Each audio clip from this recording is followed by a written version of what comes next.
Que a graça e a paz de nosso Senhor e Salvador Jesus Cristo seja com todos. Paz do Senhor, pastor Fábio. Pai do Senhor, meu amigo, mais uma vez, com a graça de Deus, né, com a bondade dele, aqui estamos nós.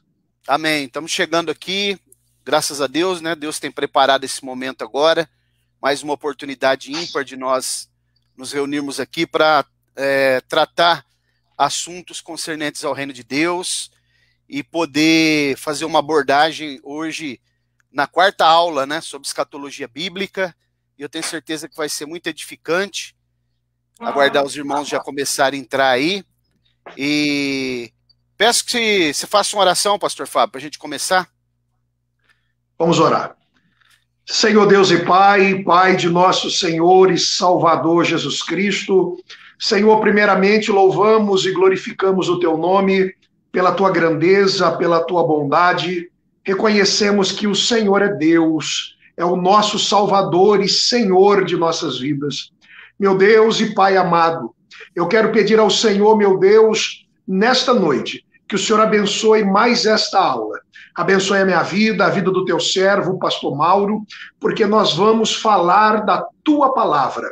Senhor, coloque as palavras em nossa boca, que o Senhor abençoe as pessoas que estarão nos ouvindo também, para que elas possam ouvir e entender aquilo que está sendo falado. Abençoe, meu Pai, seja conosco. Trabalhe nesta noite nos corações, salva, opera. Em nome de Jesus, nós já agradecemos pela vitória. Amém. Amém. Graças a Deus. Maravilha. Graças a Deus já tem irmãos entrando aí. Paz do Senhor, irmã Eliene, irmã Andréia. Deus abençoe. Andressa Martins, né? Pastor Fábio. Maravilha. Então a gente está na quarta aula hoje. E lembrando que nós estamos usando uma metodologia aqui, que ela é mais didática, nós estamos tratando assunto por assunto, de modo expositivo. E nós demos uma parada, nós estávamos falando sobre as trombetas, e nós demos uma parada agora, porque já deveria caminhar para as taças, mas a gente precisa voltar um pouco no capítulo 11, o 11 e o 12, para a gente estudar sobre as duas testemunhas, que é também linkado com a primeira etapa da tribulação, os 3 primeiros anos e meio. E outro sim, só para ratificar, lembrar que o Apocalipse ele é dividido, ele tem subdivisões, né? E ele é dividido, na verdade, em 2 subdivisões mais importantes, que é até o capítulo 11, ele vem tratando de vários assuntos até o capítulo 11, depois, a partir do capítulo 12, aí ele vai trazer só complementos dos assuntos que ele trata até o capítulo 11. Isso aqui é muito importante as pessoas saberem, para poder fazer as subdivisões dos assuntos e saber que a partir do 12 vem falando dos mesmos assuntos, mas vai ampliando, é progressivo, vem trazendo mais detalhes a partir do capítulo 12. Então eu quero que você já faça suas primeiras considerações, por favor, para a gente depois já discorrer com mais propriedade, né? Amém, pastor Mauro. Eu quero também fazer as considerações iniciais aqui, para que a gente também aproveite aí essa 1 hora de live, né, 1 hora e pouquinho, também para não ser muito extensivo, né? Eu quero convidar todos aqueles que estão participando, seja através do Facebook aí da Assembleia de Deus Ministério Apologético, seja através do Facebook aqui da Assembleia de Deus Ministério Missões.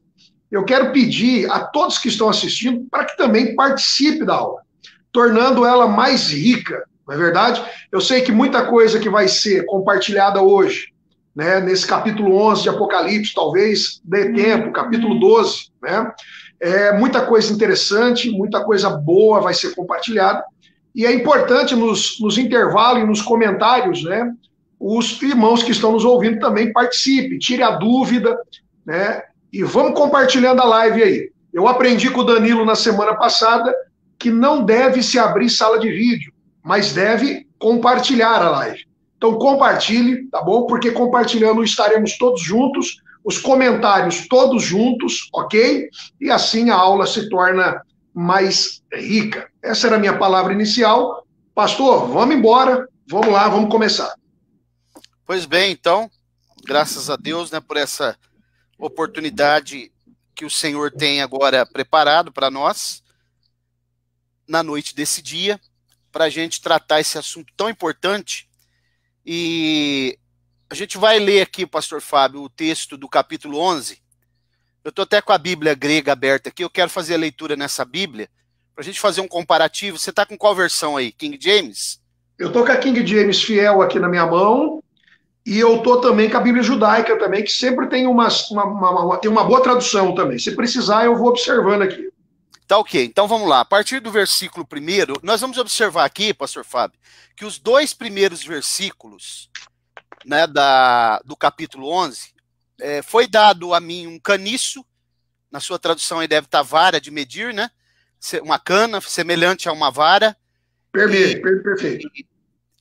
E firmou-se o anjo, dizendo: levanta e mede o santuário, aqui está templo, né? E o altar, e os adorandos. E o pátio de fora do templo deixa de lado, não meças, porque ele foi dado aos gentios, e a cidade santa será pisada por 42 meses. Isso. Muito bem, isso aqui é muito interessante, porque esses 2 primeiros versículos, eles começam a falar da segunda metade da tribulação. Não sei se deu para perceber aí, né? Os 2 primeiros versículos do capítulo 11 fala justamente da segunda metade. Dessa divisão agora. Que é quando o anticristo vai cumprir o capítulo 9, versículo 27 de Daniel, né? Que tem um paralelo com Daniel. Esse texto também tem um paralelo com o capítulo 11 de Daniel. Isso aqui é muito importante as pessoas saberem, porque nesse momento é que ele vai interromper as atividades no templo, vai se assentar no templo, o templo será profanado. Eu expliquei a semana passada que Antíoco Epifânio, das 2.300 tardes e manhãs, é um tipo do anticristo, porque o anticristo vai fazer algo parecido, semelhante ao que o Antíoco fez no período interbíblico. Então, aqui o primeiro e o segundo versículo, nós encontramos aqui o texto falando da segunda metade da tribulação, o início já da segunda metade. Quando a gente vai para o versículo 3 de Apocalipse 11, aí a gente já percebe que ele já começa a falar. Deixa eu abrir aqui, que a Bíblia saiu aqui Vou abrir aqui só para a gente entender certinho. Não sei se você percebe. 3. O versículo 3. Aí aqui ele já vai falar aqui ela já volta falar do início da tribulação, que é quando as 2 testemunhas vai pregar, né, que é na primeira metade da tribulação. Então se observe que o Apocalipse realmente ele não está em ordem cronológica, precisa ser estudado pedaços por pedaços. Vou usar um termo aqui bem simplista. Versículo 3. Concederei às minhas 2 testemunhas que vestidas de saco profetizem por 1.260 dias, que é no caso aí 3 anos e meio, né? Observe, pastor Fábio, o senhor já parou para refletir por que são 2 testemunhas? Não, especificamente não parei para refletir, não. O motivo de ser 2, não 3, e não 4, e não 1, não. É porque na Bíblia, à luz da Bíblia, se olhando para o Antigo Testamento, aí Deuteronômio 19:15 por ali, a Bíblia fala que não se pode fazer nada dentro do contexto da atuação de Deus, do reino de Deus, se não for pelo menos 2 testemunhas. Okay. 2 ou 3 testemunhas. Então a Bíblia ela está interligada, a Bíblia ela é fiel, a Bíblia é inerrante. Se falasse uma testemunha só, então não estaria conectada, né? Então nós vemos que a Bíblia está conectada. E aí ele vai dar seguimento, dizendo que, versículo 4, essas 2 oliveiras, essas são as 2 oliveiras e os 2 candeeiros que estão diante do Senhor da terra. Aqui agora, pastor Fábio, nós precisamos descobrir quem são essas 2 oliveiras, porque existem muitas conjecturas e até especulações para tentar descobrir a identidade das 2 testemunhas. Só que eu já quero deixar bem claro aqui, uma áurea, Deus abençoe, um abraço, que não existe ninguém na terra que sabe quem são as 2 testemunhas. Não existe. Existem conjecturas e até especulações. Entretanto, a Bíblia nos dá algumas pistas E a Bíblia mostra por que essas duas oliveiras. Esse texto, duas oliveiras, ele está linkado com Zacarias capítulo 4. Ok? Quando fala que diante do Deus da terra está ali as duas oliveiras junto ao trono de Deus, e que lá tem 7 canudos, né, de azeite que desce daquelas oliveiras e vem para a terra. Então nós precisamos descobrir quem são essas duas oliveiras, pastor Fábio. Perfeito. Ok? Quem são elas, hein? Você já parou para pensar isso? Você tem alguma?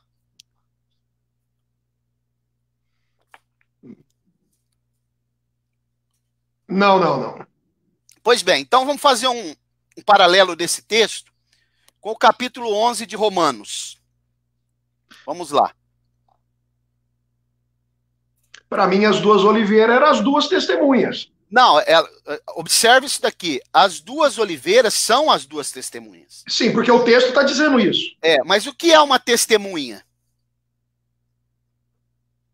A testemunha é alguém que presencia um fato que ocorreu, alguma coisa. A testemunha é alguém Ou que dá testemunha de alguém. Ela dá testemunha de alguém. De alguém. Por isso que elas são duas testemunhas. Elas vão dar testemunha de alguém.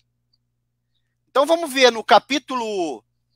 Vamos para Romanos, capítulo 11, para a gente descobrir quem são essas duas testemunhas. Aliás, essas duas oliveiras. Quando a gente dá uma olhada no capítulo 11 de Romanos, principalmente os versículos 16 e 17, deixa eu abrir aqui. Romanos 11, 16 e 17. Olha o que a Bíblia diz. Primeiro a gente precisa entender que quando a Bíblia fala aqui de... A Bíblia fala de duas oliveiras aqui, no capítulo 11. Uma oliveira que é chamada de zambujeiro bravo, que é uma espécie de oliveira brava, né? Que não dá fruto. Ok? Ok. E a Bíblia fala de uma outra oliveira, que essa oliveira brava foi enxertada nela. Que quando a gente olha para o contexto do Romanos 11, a gente descobre que essa oliveira natural é a nação de Israel. A raiz dessa oliveira é o próprio Jesus. A seiva da oliveira são as bênçãos provenientes de Abraão. Então, quando você olha para o capítulo 11, versículo 16, ó, diz assim, se as primícias são santas, quem são as primícias? Israel. Também a massa o é. A massa quem é? Os gentios. E se a raiz é santa, também os ramos são. Ó 17. Se alguns dos ramos foram quebrados, e tu, sendo zambujeiro, que é uma outra oliveira, foste enxertado no lugar deles e feito participantes da raiz e da seiva da oliveira. Né? Então você vê que coisa interessante. Aqui aparecem as duas oliveiras, pastor Fábio. E quando você vai olhar todo esse contexto aqui, você vai perceber que uma oliveira aqui é os gentios que se tornaram igreja. A outra oliveira é a nação de Israel. Então, o que significa essas duas oliveiras? São duas pessoas que dão testemunho de Israel e da igreja. Ok? Interessante isso. Simbolizando o Antigo Testamento, que é o ministério e sacerdotal, o Novo Testamento, que é o ministério profético da igreja, sacerdotal e profético. Por isso elas são duas testemunhas. Elas dão testemunhos do Antigo, o Antigo Testamento. Do Novo Testamento. Porque no Antigo Testamento Deus tratava com Israel, no Novo Testamento ele trata com a igreja. Então a gente precisa entender bem esse texto aqui do capítulo 11, saber que uma oliveira, a natural, é Israel, a zambujeiro, que é a oliveira brava, é a igreja, enxertada, tornou-se igreja, né? Que era gentio.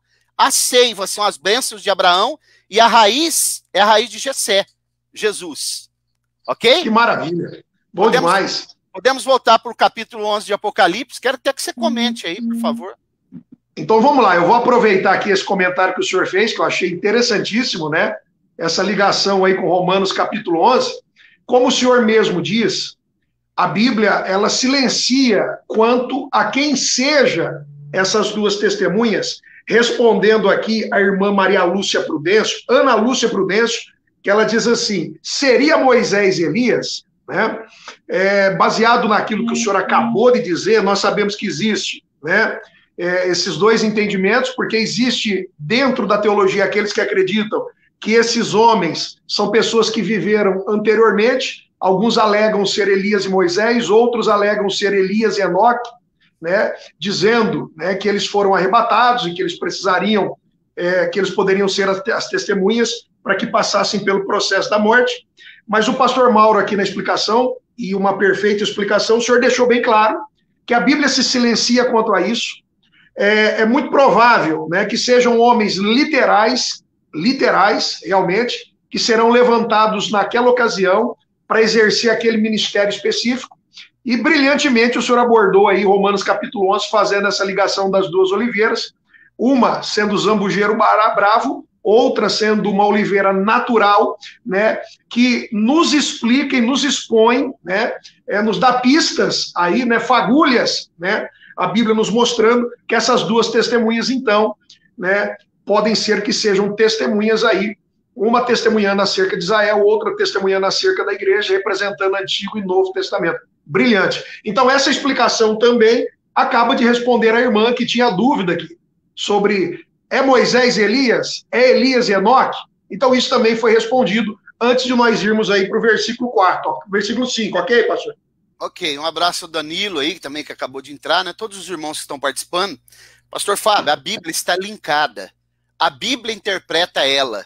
Quando a gente lê conectada. O texto, conectada. Quando a gente lê o texto de Zacarias 4 e descobre que essas duas oliveiras, elas estão diante do trono de Deus, e essas duas oliveiras aparecem em Romanos 11, não é coincidência. Agora, uma coisa precisa se dizer, ninguém sabe quem são essas pessoas. Entretanto, são duas pessoas. Perfeito, perfeito. Quando você olha para a doutrina adventista, por exemplo, eles falam que é só o Antigo e o Novo Testamento.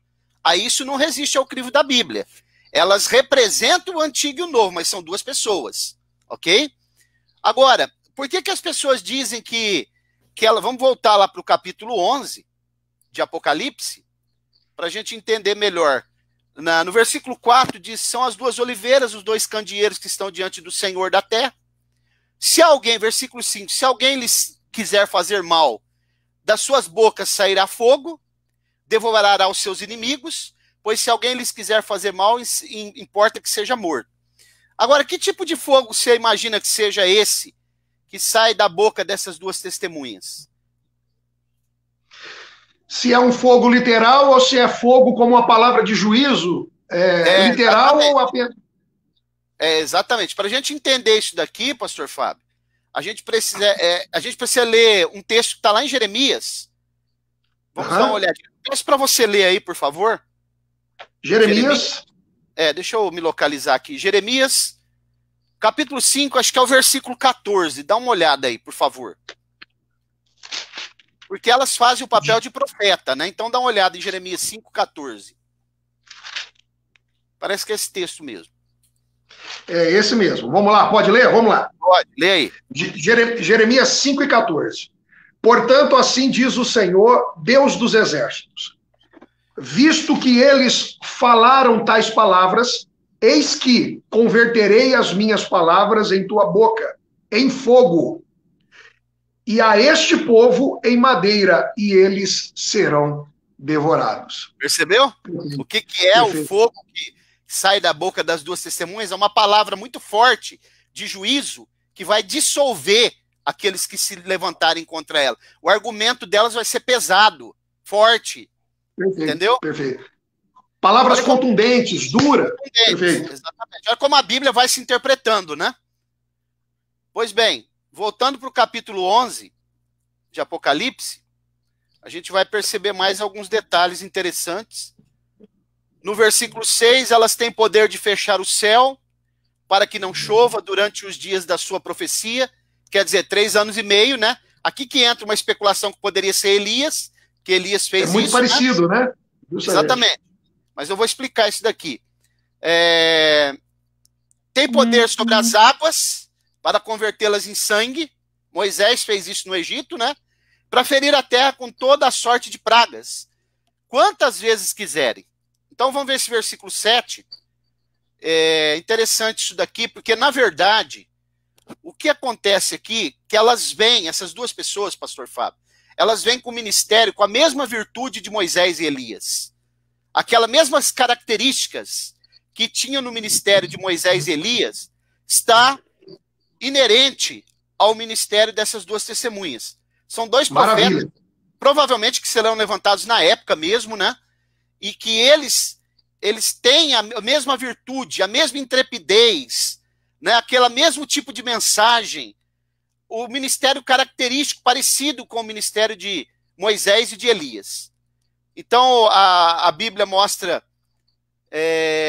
esse versículo aqui, ele tem mais algumas particularidades aqui, né?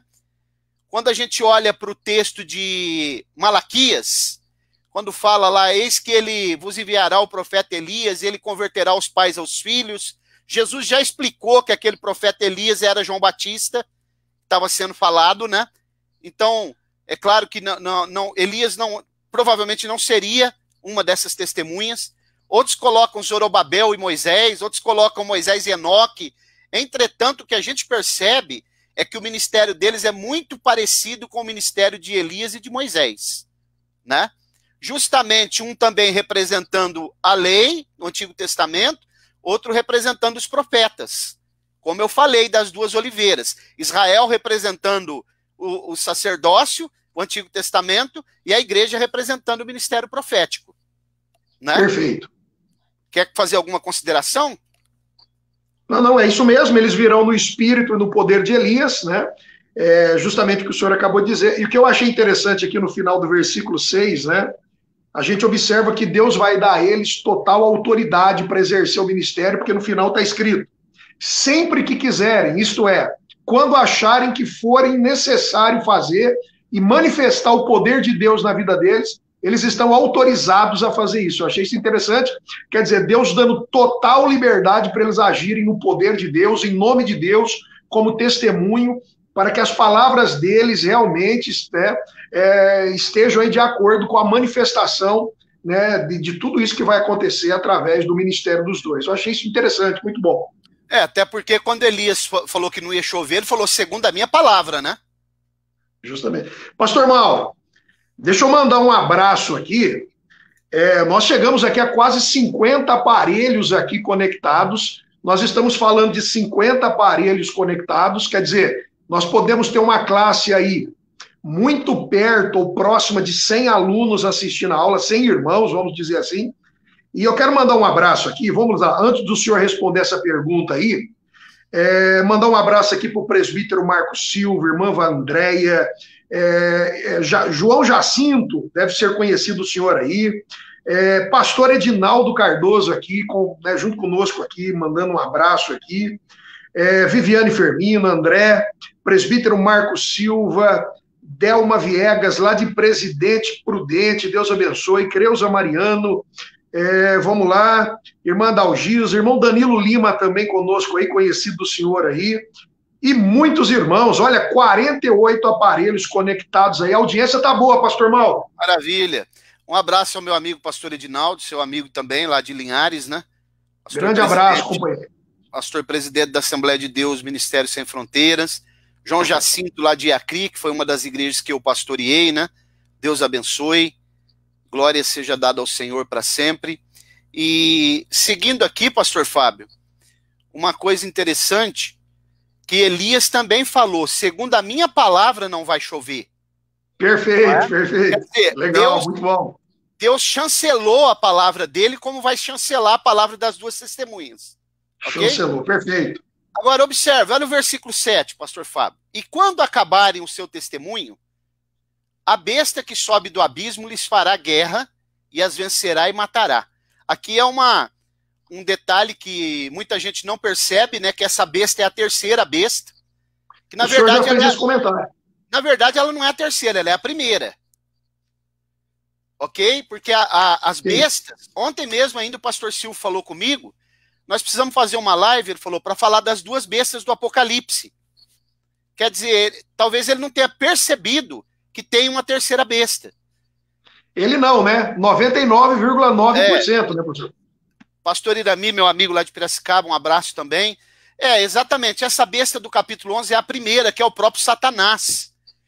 Esse texto aqui, pastor Fábio, ele está paralelo com o capítulo 9 de Apocalipse, quando aquela estrela caída cai na terra. Aí alguém dá a chave do poço do abismo para ela, ela abre, ele vai abrir o poço do abismo, depois ele sobe do abismo. Então essa besta aqui é o dragão. Ok? Perfeito. Então, versículo 7. Quando acabar o seu testemunho, a besta que sobe do abismo, deixa eu traduzir, Satanás, lhes fará guerra e as vencerá e matará. Versículo 8.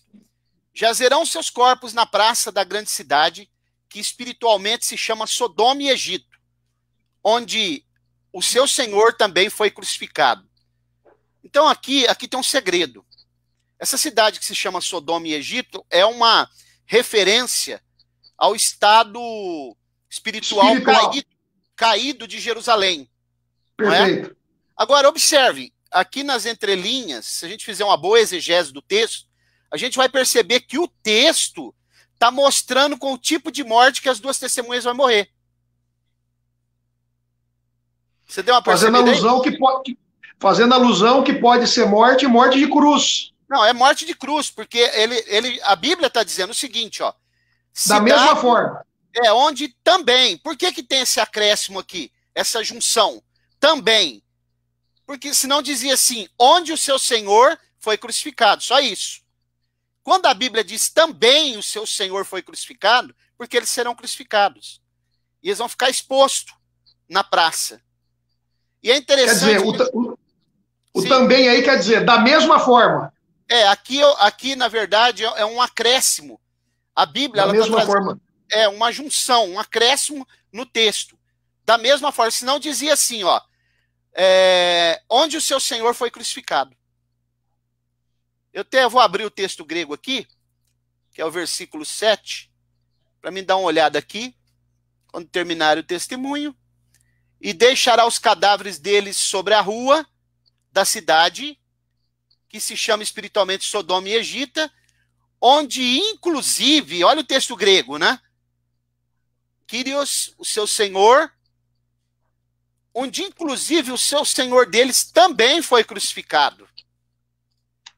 Inclusive, você vê que a Bíblia está chamando a atenção de alguma coisa, não é? Verdade, pastor. Exatamente. Está abrindo aí para dar uma conferida? Eu tô lendo outra tradução, justamente. Como diz aí? Na judaica não faz nenhuma observação, não, né, desse detalhe. E na King James também se utiliza a palavra também, né? Sim, exatamente. Também. Na Bíblia grega aqui também. Utiliza a terminologia também, né? Bom. Sim, perfeito. Eu quero mostrar também aqui que eles vão ser crucificados. Eu fiquei pensando uma coisa, só a nível de curiosidade, né? Eles vão ficar 3 dias e meio lá expostos. Olha o que a Bíblia vai dizer no capítulo 8, versículo 8. Jazerão seus corpos na praça da grande cidade, quer dizer, eles vão ser expostos, né? Que espiritualmente se chama Sodoma e Egito, onde também o seu Senhor foi crucificado. 9. Homens de vários povos, tribos e línguas e nações verão seus corpos. Provavelmente através de meios de comunicação, né? Por 3 dias e meio.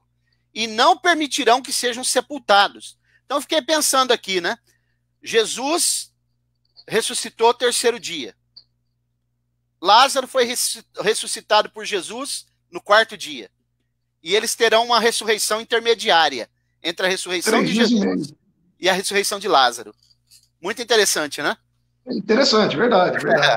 Pois bem, caminhando, versículo 10, e os que habitam sobre a terra se regozijarão sobre eles, e se alegrarão, e mandarão presentes uns aos outros, porquanto esses 2 profetas atormentaram os que habitam sobre a terra.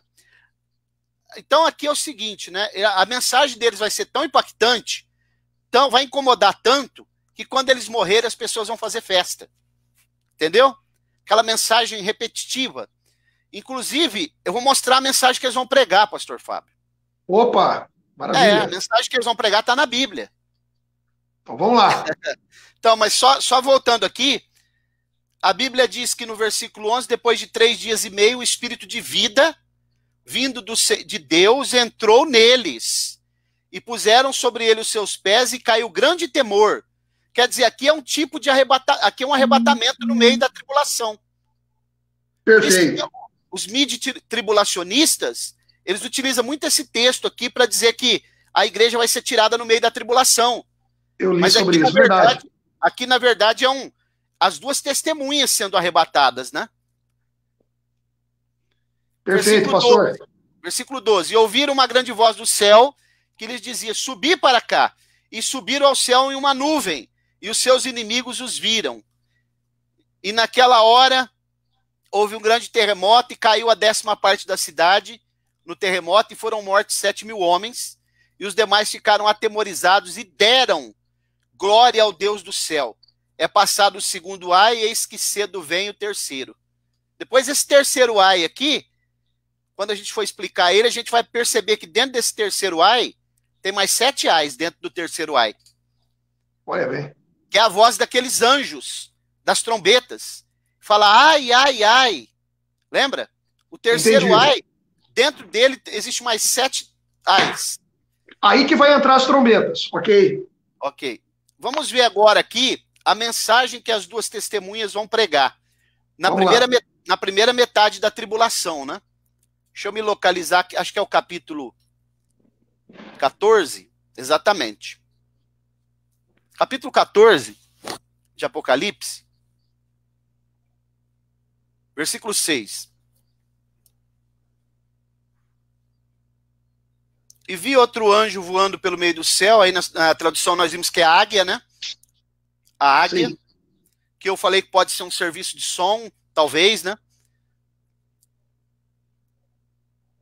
Agora, é interessante também, pastor Fábio, só para nível de curiosidade, para os irmãos fazer uma análise, quando a Bíblia diz anjo, está traduzido por águia, pode ser também que seja um daqueles serafins, que são os 4 seres viventes, porque um daqueles serafins, ele tem rosto de águia.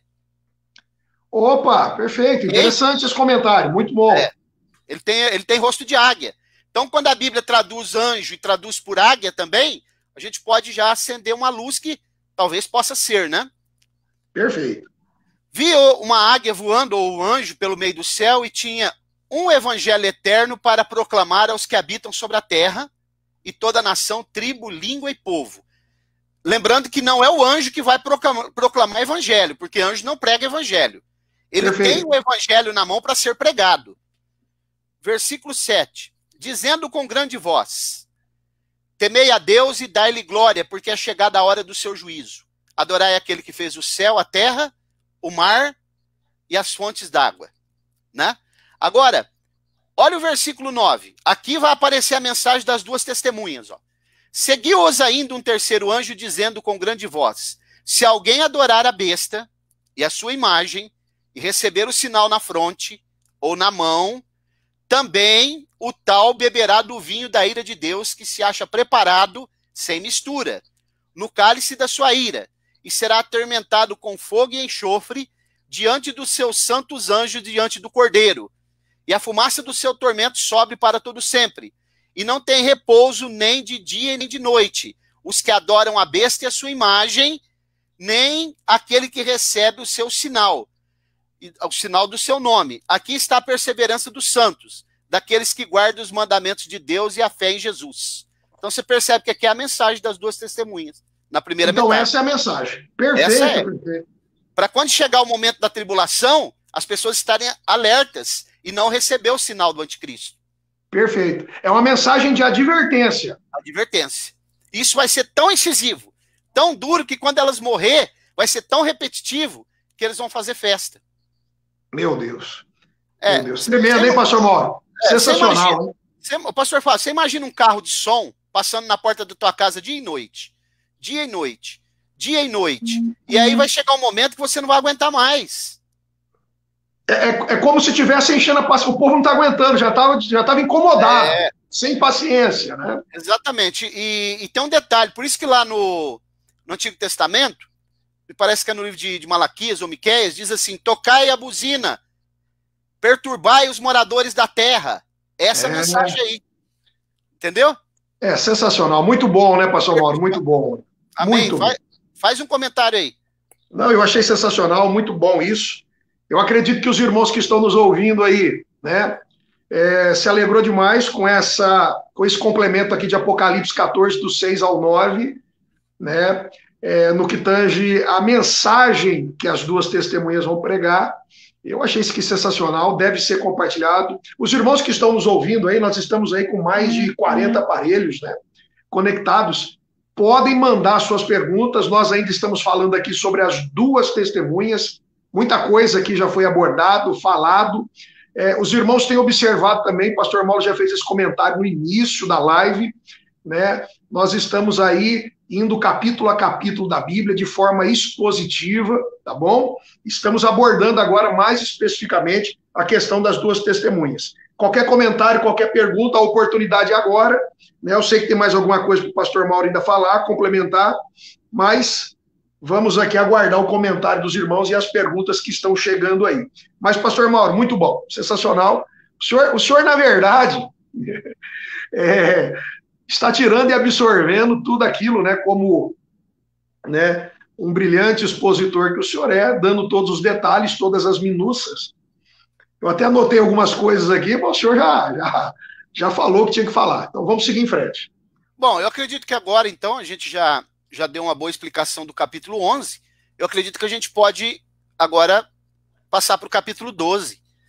Que é um outro assunto agora, né? Esse assunto aqui, inclusive, pastor Fábio, é um assunto muito mal interpretado, né? Eu já vi pessoas falando cada absurdo desse capítulo 12 de Apocalipse. Né? Primeiro eu quero lançar uma pergunta aqui antes de eu para os irmãos interagir aí, né? É bom que seja interativo. Verdade.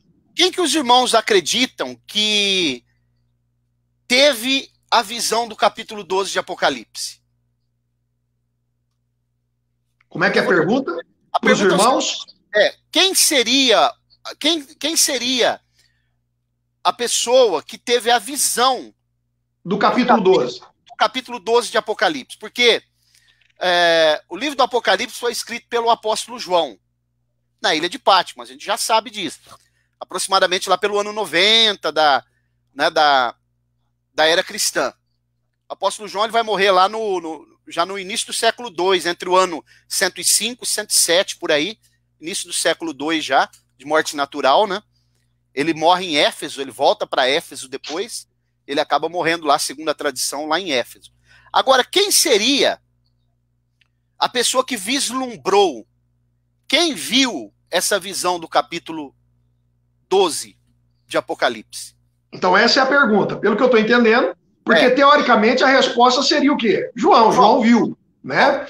Mas o senhor está levantando aí o questionamento que pode ser que João ele tenha ouvido de alguém que teve essa visão, que viu isso e ele só registrou. É isso, seria isso.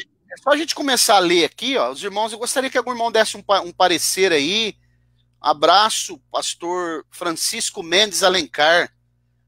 Deus abençoe. Danilo está falando Jeremias, não foi Jeremias. Porque tem muita coisa no livro do Apocalipse também, ô pastor Fábio, que é um paralelo tirado de Daniel e de Ezequiel, né? Sim, sim. Muita coisa que está aqui no livro do Apocalipse são visões que Ezequiel teve e que depois João foi ampliando, né? Foi trazendo de modo progressivo. Mas eu vou começar a ler o texto aqui, talvez os irmãos vão perceber. Capítulo 12 diz assim, ó. Você está com a King James aí, é até bom que você dê uma olhada também. E viu-se um grande sinal no céu, a saber, uma mulher vestida do sol, tendo a lua debaixo dos seus pés, uma coroa de 12 estrelas sobre a sua cabeça.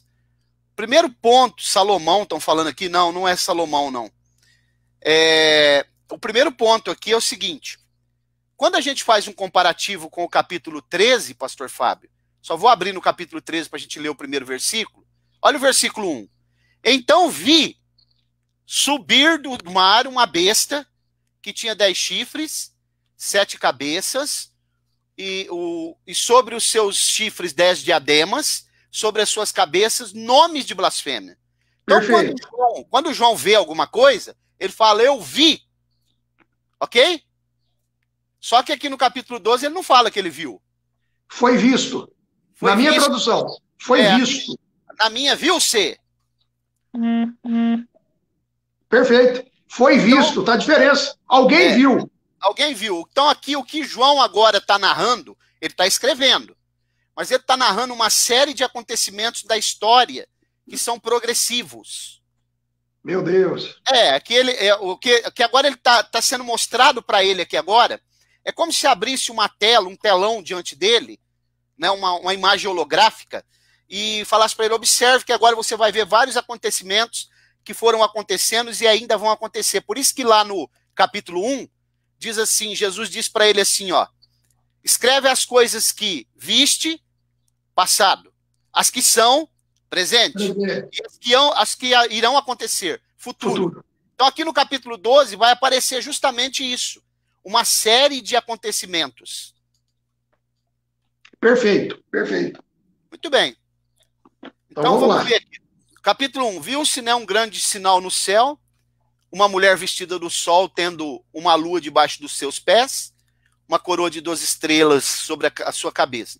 Aqui também existe uma série de interpretações, especulações, sobre quem seria essa mulher do capítulo 12. Porque o capítulo 12, porque a mulher, dentro do contexto profético, ela significa duas coisas. Ela pode significar igreja, Israel. Falsa ou verdadeira, igreja falsa ou verdadeira, e ela pode significar Israel. No capítulo 13 de Mateus, naquelas parábolas, quando Jesus fala sobre a parábola do fermento, ele fala de uma mulher que adicionou 3 medidas de farinha, ela colocou um pouco de fermento e levedou a massa. Aquela mulher do capítulo 13 de Israel é a história da igreja, quando a igreja foi corrompida pela impureza, pelo paganismo, né, que foi se instalando dentro da igreja. Fermento é aquilo que altera o teor. E aquela mulher do capítulo 13 que Jesus está falando, que as 3 medidas de farinha representam a trindade de Deus. E o fermento é a impureza. Então aquela mulher é a igreja. A história da igreja. Agora, essa mulher aqui, ela tem peculiaridades que não se coaduna com a profecia em relação à igreja. Eu vou explicar algumas aqui. Primeiro, essa mulher, ela está grávida, gritando com dores de parto, sofrendo tormentos para dar à luz. Primeiro ponto. Hoje, a igreja ainda é noiva de Jesus. Logo, uma noiva não pode estar grávida. Ok? Perfeito. A igreja não gera Cristo, foi Cristo que gera a igreja. Pode comentar também desse jeito. Pode fazer essa observação também. Pode, né? Porque a igreja ainda não foi recebida em casa. Perfeito. Casamento significa ser recebida em casa. Ela só será esposa quando ela for recebida na Nova Jerusalém, né? E como você falou aí, quando Jesus está na cruz, ele já tinha morrido, é introduzido uma lança do lado dele e sai água e sangue. Água tipifica a vida espiritual, a palavra, a vida espiritual. Sangue, vida humana. Quando Paulo fala que a nossa luta não é contra a carne nem contra o sangue é a vida humana. Nossa luta não é contra a vida humana, né? Então o que significa isso? Que o mistério que estava oculto em Deus era Cristo. O mistério que estava oculto no homem era a mulher, que saiu de dentro dele. E o mistério que estava oculto em Cristo é a igreja. Exatamente. Saiu dele. Saiu dele. Então, não é a igreja que nasce de Cristo. Aliás, não é Cristo que nasce da igreja. É o contrário. É a igreja que nasce de Cristo. Glória a Deus. Bem, caminhando. Por que fala que essa mulher, ela tem o sol, ela é vestida do sol e tem a lua debaixo dos pés? Quando a gente olha para Gênesis capítulo 37, a gente descobre que essa mulher o sol seria, no caso, a gente encontra Jacó, né, com seus 12 filhos, que são as 12 estrelas, aqueles sonhos que José teve, né, e Raquel sendo a lua. Agora, por que essa mulher, ela tem a lua debaixo dos pés? Ela está vestida de sol e tem a lua debaixo dos pés. Primeiro, que é uma conotação aos patriarcas da nação de Israel, provenientes de Jacó, Yaakov, né? porque ele teve 13 filhos, na verdade, mas uma era mulher, ela não é contada, que é Diná. Então aqui nós estamos começando a descobrir, a Bíblia já está começando a dar sinais. A Bíblia diz que ela estava grávida, gritando para dar com dores de parto, tormentos para dar à luz, porque Jesus vai nascer. Da onde? De Israel. Perfeito, perfeito. Versículo 3. Viu-se também outro sinal no céu, um grande dragão vermelho. E aqui eu quero até ler aqui no texto grego, para ver uma coisa aqui. Capítulo 12. Me permita abrir aqui no texto grego. Capítulo 12, versículo 3. Né? Então eu quero ver aqui. Foi visto outro sinal no céu, em o mesmo céu. Ó.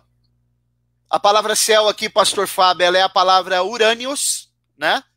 Que seria o céu mesmo, já o mundo onde vive, onde está acampado os anjos caídos, né? A palavra urânios aqui.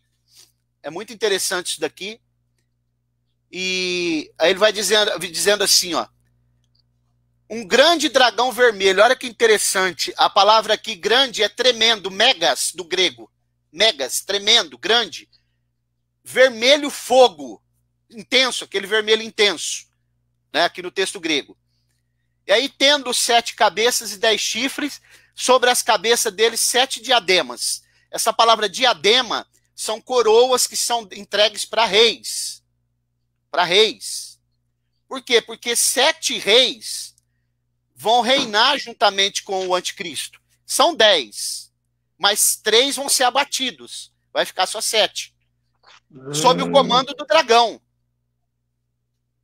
A gente vai descobrir isso no capítulo 13 e depois no capítulo 17, quando a gente for estudar esses capítulos.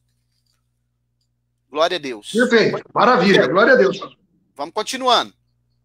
Quando a gente chegar no capítulo 13 e no 7, a gente vai voltar no 12 para fazer esse paralelo, para ver que 3 reis vão ser abatidos, que vão reinar junto com o anticristo. Né? Vamos lá. Versículo 4. A sua cauda levou após si a terça parte das estrelas do céu, lançou-as sobre a terra, e o dragão parou diante da mulher que estava para dar à luz, para que, dando ele a luz, lhe devorasse o filho. Pastor Fábio, você já parou para analisar o que significa cauda dentro do contexto profético? Não, pastor. Segundo Jeremias, significa engano. Eu ia falar convencimento, é engano. Então. É o falso profeta. Lá ele vai dizer que as cãs brancas é o homem experiente. Eu não estou lembrando o texto de Jeremias agora. E ele fala, a cauda é o falso profeta. Perfeito. Então o que é esse dragão que levou essa terça parte das estrelas? Estrelas, dentro do contexto profético, ele significa 2 coisas. Pode ser anjo e pode ser pregador, mensageiro. Alguém que prega, que fala. Segundo Daniel 12:3, são pessoas que ensinam a palavra de Deus, que pregam. Só lê Daniel. Se você tiver, lê aí, fazendo favor. Pastores também, né, pastor Mauro? Porque lá em pregadores, pastores. Pregadores, ensinadores, né? A palavra angelos, né? Angelos, ela, mensageiro. E estrelas são anjos. Ao anjo da igreja em Laodiceia, ao pastor, ao ensinador. Dá uma olhada aí, por favor. Por isso que em capítulo 1, Jesus ele está com as 7 estrelas nas mãos, né? Que é os anjos. Né? Ele mesmo explica. Dele, isso. Fala aí, Daniel. Daniel 12:3. Vamos dar uma olhada nesse texto que é interessante.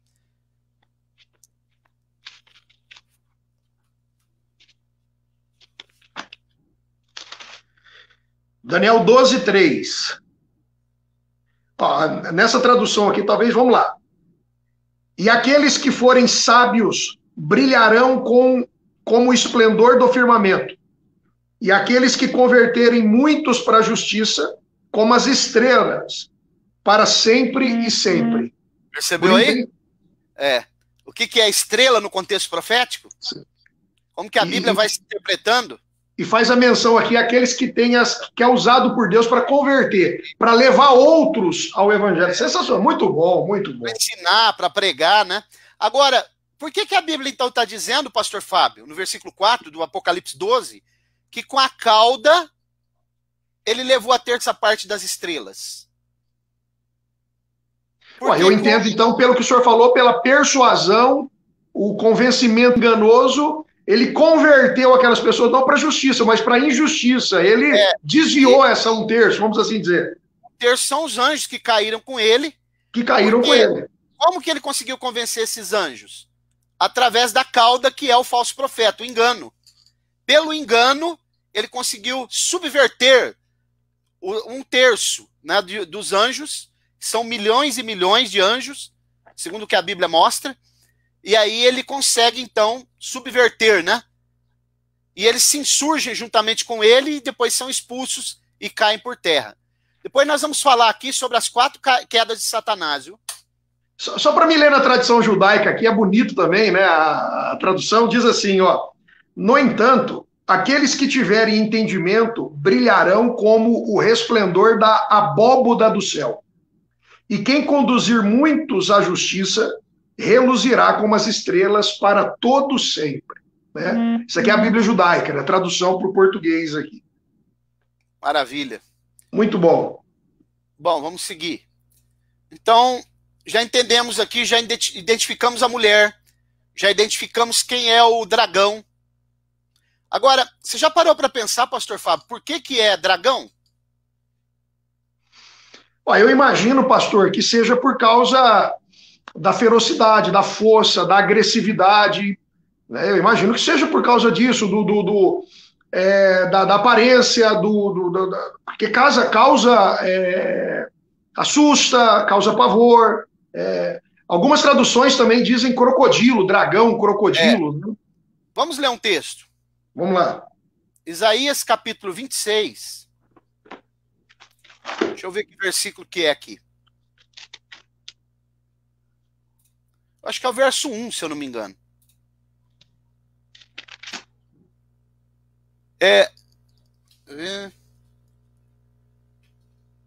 Isaías. Isaías 26. Deixa eu só me localizar. Ou é 27? Deixa eu ver se é 27. 27.1. Lê aí, por favor. Na King James, deixa eu ler aqui. Tá assim, ó: naquele dia o Senhor, com sua dolorosa, grande e forte espada, punirá o Leviatã, a serpente perfurante, precisamente Leviatã, aquela serpente tortuosa, e ele matará o dragão que está dentro do mar. Dentro do mar, porque a besta ela sobe do mar, do meio abismo, das multidões. Do abismo. Tá. A besta sobe do mar. Do mar, meio das multidões, ok? Matará o dragão, quer dizer, matar é tirar a ação dele.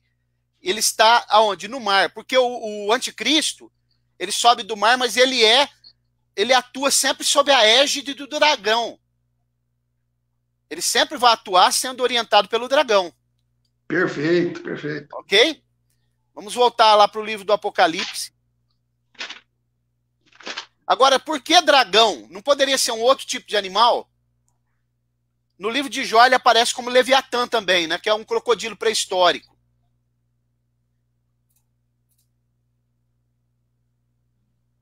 O dragão, pastor Fábio, ele não existe. Dragão não existe. Dragão é uma figura mitológica. Só que o dragão ele tem corpo de serpente, astúcia e sagacidade. Patas de leão, ferocidade. Ele ruge como o leão. O falso leão, né? E ele tem asas de águia, que fala de rapidez e agilidade. Isso Perfeito. É o dragão. Perfeito. Então, essas características estão em Satanás. Voltando para o livro do Apocalipse, capítulo 12. Vamos lá. Então, nós já identificamos quem é o dragão, quem é a mulher. Agora, vamos para o versículo 4. Sua cauda. Quem são as estrelas? São os anjos caídos, né? Ok. Então vamos lá. A mulher é Israel. O dragão é o diabo. Na verdade, só um detalhe. Não é propriamente a nação toda de Israel. É o remanescente de Israel, os 144 mil. Depois nós vamos provar isso daí. Que essa Israel aqui é o remanescente, é os 144 mil, que será protegido durante o período da grande tribulação. Ok? Porque eles têm uma missão específica para o milênio. Ok. Então vamos lá, versículo 4, sua cauda levou após si a terça parte dos anjos, estou parafraseando, lançou sobre a terra, e o dragão parou diante da mulher que estava para dar à luz, para que, dando à luz, lhe devorasse o filho. Essa mulher também não é Maria, como alguns dizem, viu? Sim, sim, sim. Essa mulher, por que o dragão quer matar? Porque desde quando Jesus nasceu, ele usou Herodes. Ele tentou matar Jesus desde pequeno.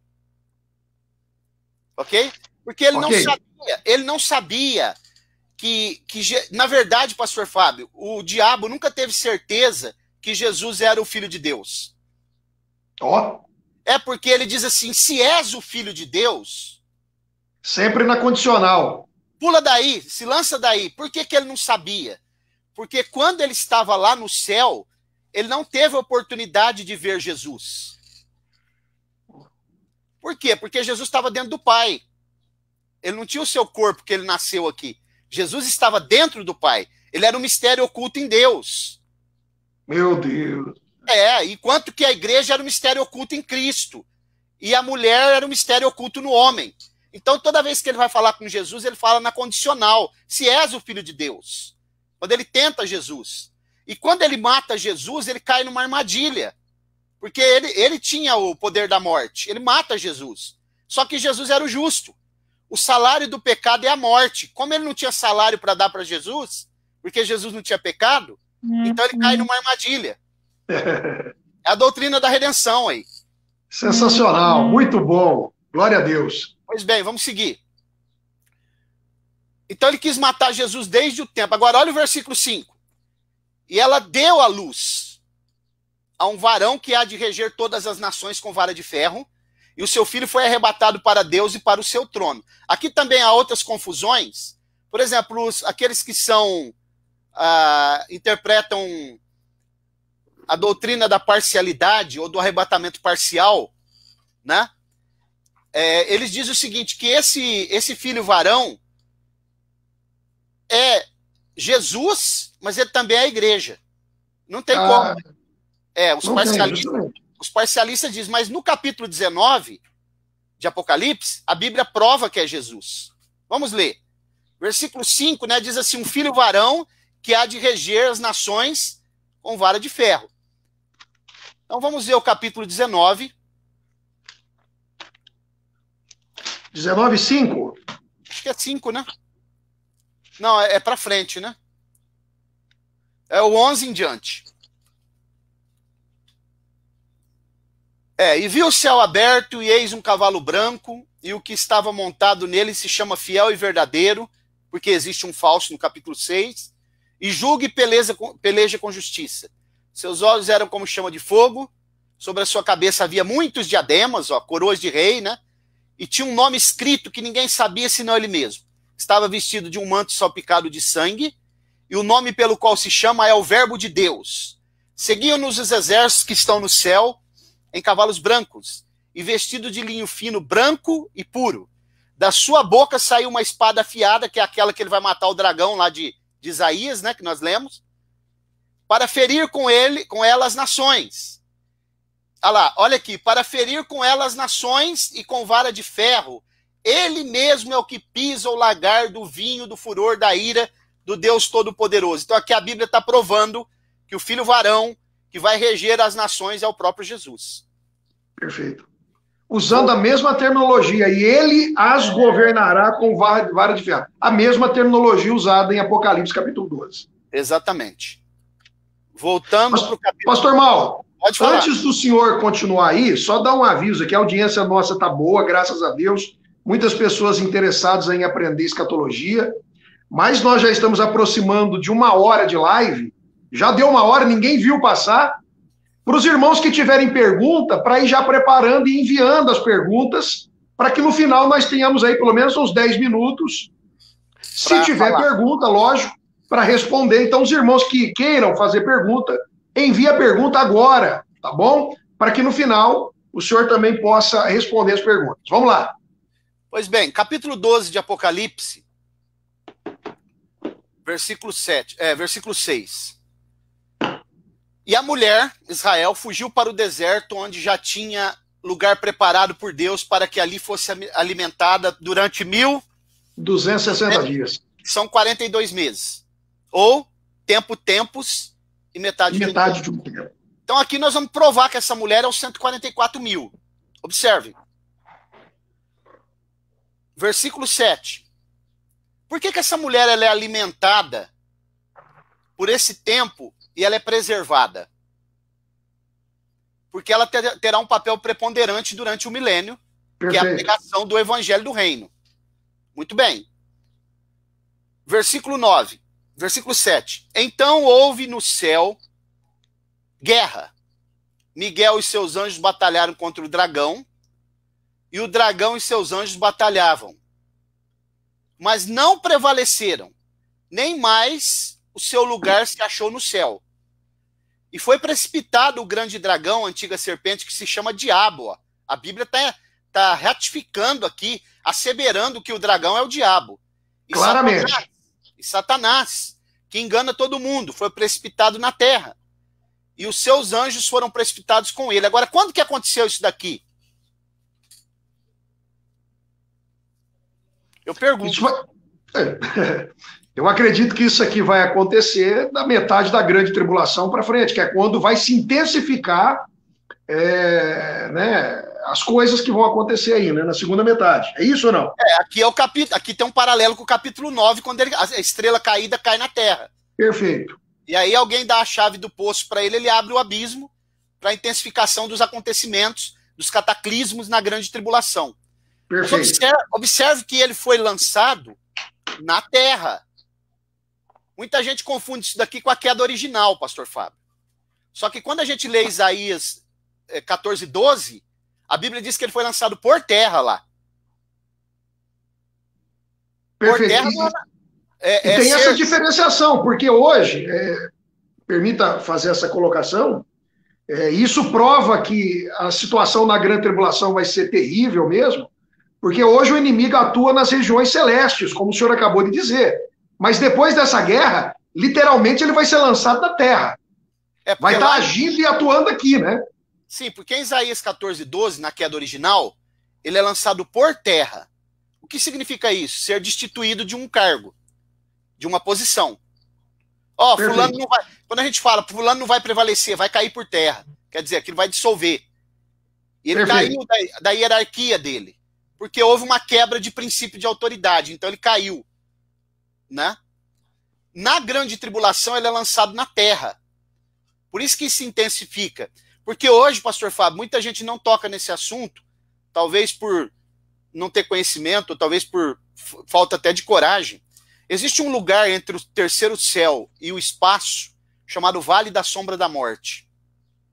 Esse lugar, existe batalhas tremendas entre os anjos ali. É a batalha que aconteceu no capítulo 10 de Daniel. Daniel, perfeito. Porque ali, quando os anjos vêm para trazer os desígnios de Deus, trazer as respostas, eles têm que passar por esse vale. Vale da Sombra da Morte. Por isso que Davi diz, ainda que eu andasse pelo Vale da Sombra da Morte, ele não está dizendo que andou, né? A tua vara e o teu cajado, ok? Então, esse lugar é onde está o trono de Satanás, que é falado lá nas cartas do Apocalipse. Eu sei onde habitas, onde está o trono de Satanás, né? Então, ali é o Vale da Sombra da Morte. Os anjos têm que passar por ali. É exatamente dali que vai acontecer essa guerra, e ele vai ser, então, destronado e lançado na terra na metade da tribulação. Maravilha, muito bom. Muito profundo isso aqui. Isso aqui é coisa para... Isso aqui não é para qualquer cabeça, pastor Fábio. Meu Deus. Tem que debruçar nisso daqui para entender, né? Estou percebendo. Vamos lá. Agora, observe. Versículo 9, capítulo 12. Foi precipitado o grande dragão, a antiga serpente, que se chama o Diabo, e Satanás, que engana todo mundo. Foi precipitado na terra e os seus anjos foram precipitados com ele. Isso aqui nos ensina uma coisa muito importante, que dentro do conceito judaico, o diabo não é um ser pessoal, né? Eles têm um anjo que eles chamam de Samael, mas que para eles na verdade alguém que cumpre desígnios de Deus. Para eles, o Satã, que nós acreditamos que é esse personagem que a Bíblia mostra, que é um ser pessoal, para os judeus, na verdade, é a inclinação que o homem tem para o mal. Está dentro do homem. Nós não acreditamos nisso, porque a Bíblia mostra ele como um ser pessoal. Pessoal, interessante isso. Exatamente. Então, observe. Se você continuar lendo no capítulo 12, aqui vai acontecer uma anacrologia. No capítulo 12, se você continuar lendo o 10, não é o mesmo assunto mais. Vai dar um salto. Você tem que pular lá para o 13. Perfeito, meu Deus. Olha o versículo 9 de novo. Foi precipitado o grande dragão, a antiga serpente, que se chama o diabo e Satanás, que engana todo mundo. Foi precipitado na terra e os seus anjos foram precipitados com ele. Versículo 13. Quando, pois, o dragão se viu precipitado na terra, continuação do 9, perseguiu a mulher que dera à luz o filho varão. Ok? Ok. E foram dadas à mulher 2 asas de grande águia, para que voasse para o deserto, ao seu lugar, onde é sustentada por um tempo, tempos e metade de um tempo, fora da vista da serpente. Por quê? Que eles são 144 mil. Os remanescentes. Isso, versículo 15. E a serpente lançou da sua boca atrás da mulher água. O que é água? Como um rio. Pessoas, exército. Vai mandar um exército atrás da... né? Para fazer com que ela fosse arrebatada pela corrente. A terra, porém, terra que é um país. Pode ser uma intervenção norte-americana? Pode, porque a águia, né? Pode ser que seja. A gente não tem certeza, mas a águia, asas de águia. Qual que é o símbolo da maior nação do mundo? O maior aliado de Israel, né? Quando a Bíblia fala terra, pastor Fábio, ela pode estar falando de uma nação ou pode estar falando da terra num todo. Geralmente, quando fala dentro do contexto profético, está falando ou da terra da Palestina ou de um outro país. Perfeito. Que a besta que subiu da terra é de um país, provavelmente a Palestina. Versículo 17. Olha o 16. A terra acudiu a mulher, a terra abriu a boca e tragou o rio que o dragão lançara da sua boca.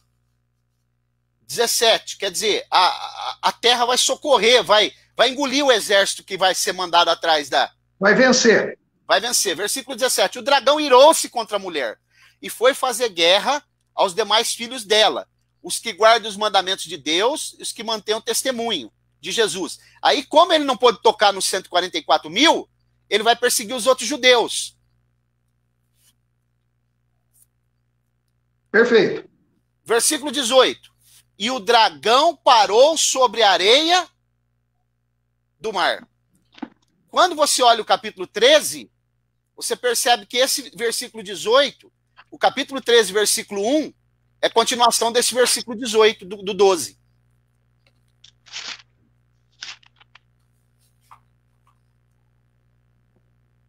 Perfeito, pastor. Olha o 18, ó. Eu estava olhando aqui uma observação que eu não tinha reparado. Antes do senhor continuar, a Bíblia judaica aqui, eu estou lendo ela, tem o versículo 18. A King James, na versão de 1611, ela não tem o 18, só tem até o 17. Eu estava observando isso agora, esse detalhe.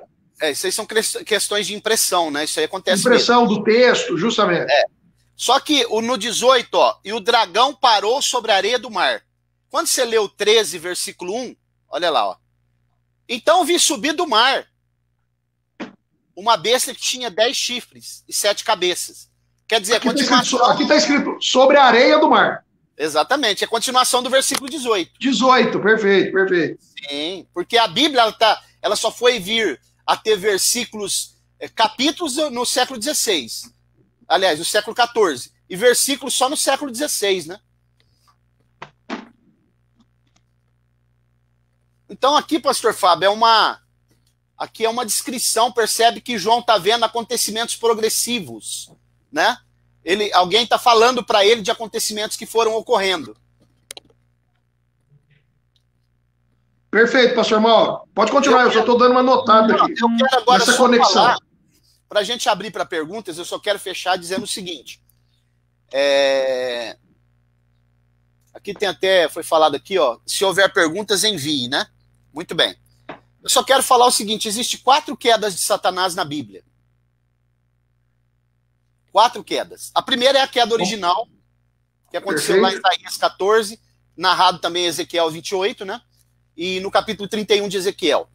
A segunda queda é essa que vai acontecer no período da grande tribulação, quando ele cai na terra. E aí os acontecimentos vão se intensificando. A terceira queda é quando ele é preso no Tártaro, no milênio. No abismo. E a última queda é quando ele é em Apocalipse 20, quando ele é lançado no lago de fogo. Nossa, perfeito, hein, pastor Mauro? Exatamente. O senhor já deu um esboço aí de uma pregação, rapaz. Bom demais, velho. Muito bom, muito bom, muito bom. Então, repetindo, então, a queda original, a queda agora, que ele é lançado no capítulo 12 aí por terra, a queda, a terceira queda, quando ele vai ser preso nas prisões, no Tártaro, no grego, no abismo. E a última no Lago de Fogo, que é o Geena, propriamente dito. Perfeito. Sim. Tem uma pergunta aqui, quem são os 144 mil? Esse daí já é para outra live, né? Para as outras aulas que nós vamos ter subsequentes. 144 mil são 12 mil de cada tribo, né? De Israel, nós vamos explicar depois isso daí, que vão ter um papel preponderante de pregar o evangelho do reino durante o período do milênio. Aqui tem uma pergunta também, ó. O Ayrton Silex. Pastor, e aquela queda que Jesus fala que via Satanás caindo, qual é? Aquela lá é uma queda que muitos interpretam que é a queda original, mas aquela lá, na verdade, quando você vai estudar os textos originais ali, porque ele fala, eu via Satanás descer do céu como um raio. Está falando de Lucas, capítulo 10, né? Eu via Satanás, não é viu. Eu via. Ele está remetendo para um passado. Aquilo ali, o texto, num contexto geral, ele está dizendo o seguinte, todas as vezes que alguém expulsa um demônio no nome de Jesus, Satanás cai. Lá no capítulo 10. Por quê? Porque ele fala, o valente só é valente enquanto o mais valente não chega. Quer dizer, Jesus é mais valente que ele. Jesus chegou, ele cai. Glória a Deus, maravilha, pastor. Ok? Muito bom, muito bom. Pastor Mauro, eu acho que é isso, não tem mais perguntas aqui, já, por enquanto não chegou mais nenhuma, se tiver, a gente depois responde nas próximas lives, aí na quinta aula, né? Já chegamos na quinta aula, a aula passou hoje que eu nem vi, rapaz, 1h12, hoje foi gostoso, a aula fluiu, né? Não que as outras não foram, mas hoje fluiu muito bem aqui as aulas, muito gostoso. Passou rápido. E de modo expositivo, é bom que você vai esmiuçando, né? Justamente, pastor. O assunto.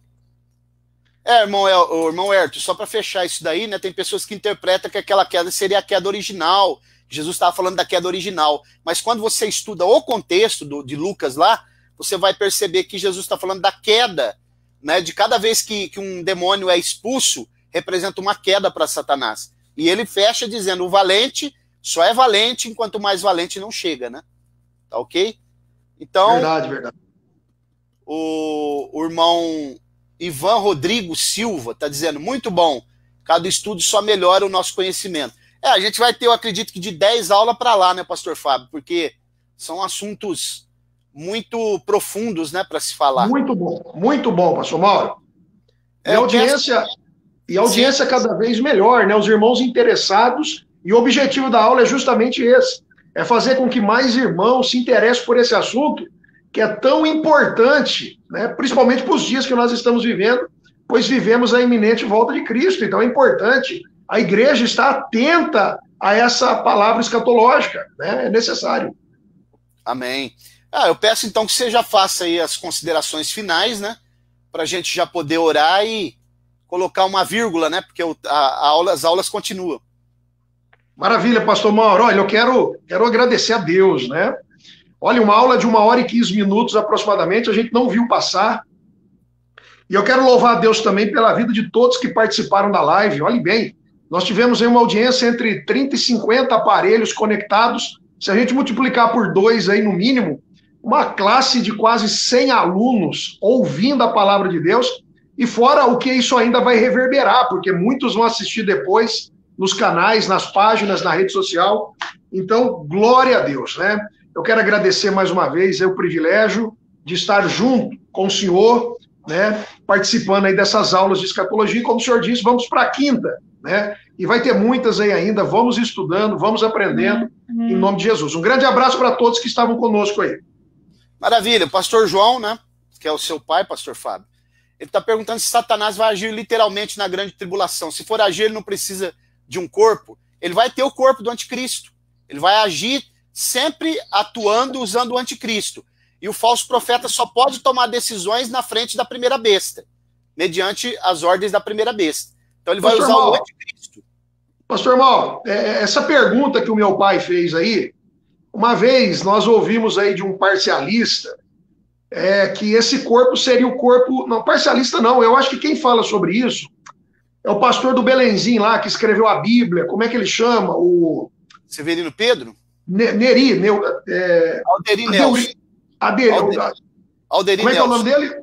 Pastor Alderi Nelson. O Alderi, na Bíblia que ele editou, nos comentários dele, ele diz que esse corpo que ele vai usar é do Leviatã que está lá no abismo. É um animal que vai estar lá para ser usado. É o que ele disse, né? Ele comentou, talvez seja por isso que meu pai tenha feito a pergunta. Mas o Leviatã que a Bíblia está falando lá é exatamente uma alusão ao anticristo, o diabo e o anticristo, porque eles trabalham simultaneamente. Você pode ver que lá no versículo, eu vou até voltar no versículo lá, para a gente ler. É uma alusão, um apontamento para o anticristo. Só para a gente elucidar isso daí, porque é interessante, porque a Bíblia ela fala simultaneamente lá, ó, no capítulo 27 de Isaías, né? Diz assim, ó: naquele dia, o Senhor castigará com a sua dura espada, grande e forte, que é a espada do capítulo 19, né? Quando ele está montado no cavalo branco, o Leviatã, a serpente fugitiva, o Leviatã, a serpente tortuosa, e matará o dragão que está no mar, que é as multidões. Então, aqui, ele vai estar utilizando o corpo da besta do capítulo 13, que é o anticristo. Ele só age mediante a ação de Satanás, porque Satanás é um espírito. Okay? Perfeito. Então é isso daí. Aqui tem mais uma pergunta. Antônio Nascimento. Pastor Mauro, eu sou Antônio José. Gostaria de saber por que tentou perseguir Jesus. O diabo tentou perseguir Jesus. Eu acho que ele está fazendo referência à tentação, capítulo 4. Então, porque a tentação de Jesus é um teste. E Jesus venceu aquela tentação como homem, né? Foi tentado no deserto. Tem até uma frase interessante que o primeiro Adão caiu no paraíso. O segundo Adão resistiu no deserto. Então, perfeito. Na verdade, o que acontece ali é que ele está testando se Jesus realmente é o Filho de Deus. Se és o Filho de Deus, falou. Lança daí, faz essas pedras, dá ordem para essas pedras se transformar em pão. Então foi um teste, o irmão, que ele está fazendo com Jesus para ver se Jesus passaria, né? E Jesus passou tranquilo. Na verdade, maravilha, eu acho que é só essa. Na verdade, eu falei uma coisa aqui, só para pontuar, eu falei segundo Adão. Não existe segundo Adão na Bíblia, não tem segundo Adão. É o último Adão, né? Por que a Bíblia diz primeiro Adão e último Adão? Segundo Adão que vem na mente da gente, a gente acaba falando. Porque o primeiro Adão, que é o terreno, e o último é celestial, a Bíblia diz. O último é celestial. Por que primeiro e último? Não primeiro e segundo. Porque o primeiro Adão foi o primeiro homem que nasceu sem que houvesse conjunção carnal entre um homem e uma mulher. E Jesus foi o último. Sensacional. Bom isso, hein? Bom, hein? Para finalizar, muito bom isso, hein? Amém. Então, eu quero agradecer também, pedir aos irmãos que puderem... Maravilha, muito bom. Que puderem se inscrever lá no meu canal, né? Assembleia de Deus Ministério Apologético. Lá tem muitos outros estudos lá e tem o nosso site também, www.admapologético, está passando aí, né? Os irmãos que quiserem se aperfeiçoar mais, tem muitos cursos que a gente dá também à distância, online. Legal. Então, quero agradecer, pastor Fábio, sua participação aí, sua atenção e essa oportunidade da gente poder estar interagindo, né? E vamos orar nesse momento, agradecer a Deus? Vamos agradecer, vamos lá. Soberano Deus, eterno e bondoso Pai, eu quero te louvar, te agradecer pela vida do pastor Fábio, da sua família, da igreja que está sob os cuidados dele, e de todos os irmãos que participaram agora dessa live, que têm aqui estado junto conosco nesse tempo, aprendendo a tua palavra, interagindo conosco, que o Senhor continue abençoando, abrindo o nosso entendimento, para que o teu nome seja glorificado e o teu reino seja expandido. Sustenta-nos nas tuas mãos, nos livra das enfermidades, de todo perigo. Sim, e, Senhor, que o Senhor nos prepare para o momento da tua vinda, para nós termos um encontro com o Senhor e estarmos para sempre com o Senhor. Fica conosco, nos ajuda e nos guarda, em nome de Jesus. Amém. Deus abençoe, pastor Fábio. Vou ficando por aqui. Deus abençoe os irmãos e até uma próxima, se o Senhor permitir. Abraço. Amém, meu amigo. Um abraço.